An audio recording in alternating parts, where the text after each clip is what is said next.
Okay, I'm running Google Ads campaign for a new brand, and I've directly started with PMAX campaign. Our impression share is good, and now we are on number two. I guess number two position or the ad rank, and also getting good clicks but not getting sales. I started directly with PMAX. If I was you, I wouldn't. I would start with search campaign, see what's happening. You find those keywords which are converting, and then start a PMAX with that, a custom segment audience with those keywords. PMAX needs a lot of um, testing and time and budget. What I mean by that is what we have found is small campaigns of about under $100 a day need a lot of time because the data comes in very slowly. And PMAX is the beast. It needs a lot of data to be fed. It has got multiple platforms, right? Search, display, video, Gmail, Discover, all of these. And if you were running at $20, $30 a day, none of these channels are going to get enough impressions. So this is why the problem is with Performance Max. You cannot start um, right off the bat. Go on search, go on display, find those audiences, find those keywords, and then you start with PMAX. I want to know what is a ideal CTR. Okay, does the city or county affect on the average CTR in the same industry? There is a benchmark for Google Ads. I saw it somewhere, but that is you need to take that as industry average. Don't take it as gospel that, oh, I've got to hit 10% or 5% CTR, right? CTR is just an indication of how many clicks you are getting per thousand impressions. What you should be focusing on is your conversions, conversion rate, cost per conversion, return on ad spend. That's what you should be focusing on. I see far too many marketeers who are running Google Ads have got some kind of an obsession with CTR. I don't know why. Search campaigns, yeah, you need to have around four. This is what we would run to around 4 to 5% for non-branded search terms. For branded search terms, it could be 30, 40, 50% or more because people know what they're looking for when their brand campaigns come up. They are going to click on it. So if you're looking for Nike running shoes, Nike's ad pops up, you're going to click on it and go through to it. So I wouldn't recommend that you focus on CTR. Look at other metrics, which is mostly the conversions, where you are getting those conversions from. Running a Google Ads for a clinical business which has branches in 5 different locations. Okay. My question is, should I create a single campaign and add all 5 city locations at campaign level or create location-based ad groups?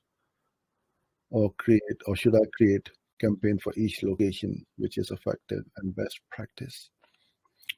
If we create 5 campaigns for 5 locations, aren't we competing to each other since we use similar keywords across all campaigns? Okay. Um, you cannot set the location at ad group level. It has to be on the campaign level. So you can't do that, first of all.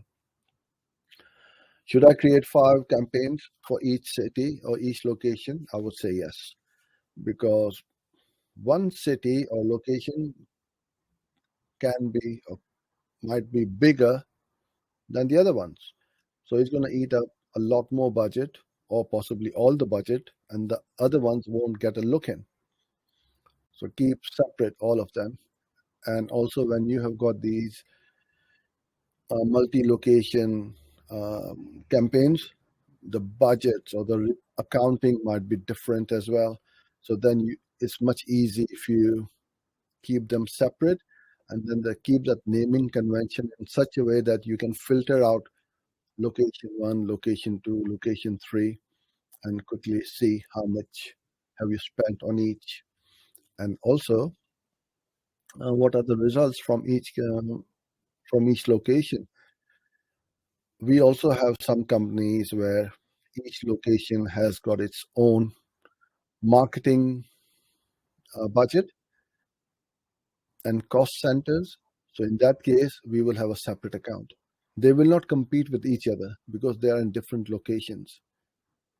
So location one will not compete with location two, two will not compete with three, and so on. Can we run call ads without having a website or landing page? No. You need to have a landing page or a website because Google will verify the phone number. So you need to have that phone number on that page.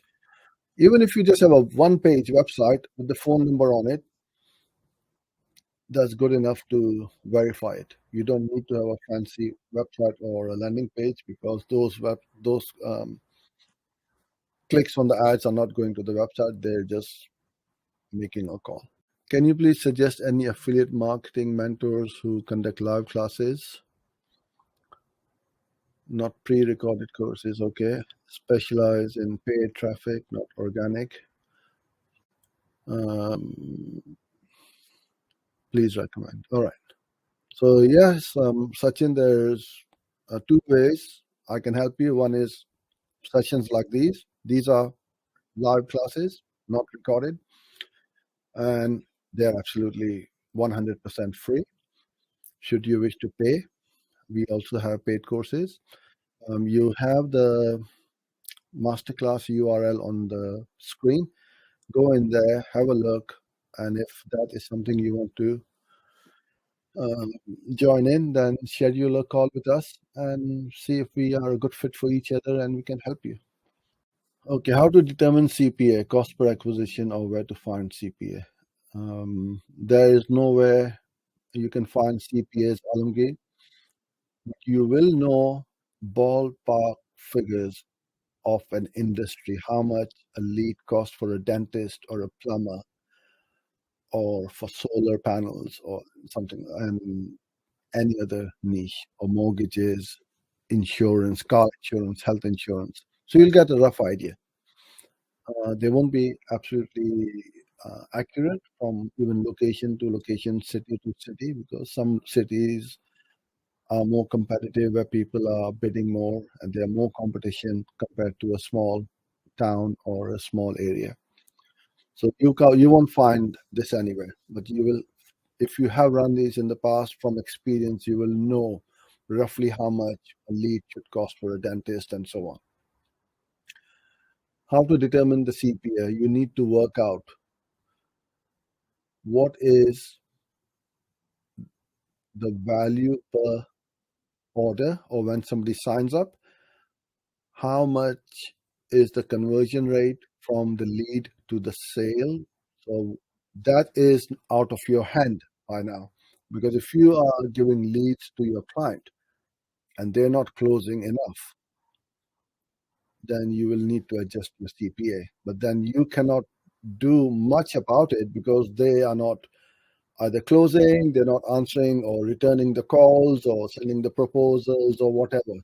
You need to either fire that client because they don't close, or it could be that their service or the product is not good enough to close. People they don't like it what they're being offered.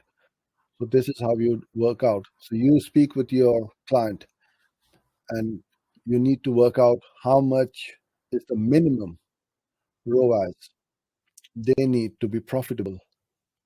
I mean, every client is going to say, yeah, we want as much as we can, but there is a limit to it, right? For lead generation, 300%, 400% is good return on ad spend, whereas it might not be enough for some products in e-commerce stores because of low profit margins. But having said that, it could be that clients come back to them, and they have a higher customer lifetime value. So all these factors need to be taken into account, and then you determine what your CPA should be.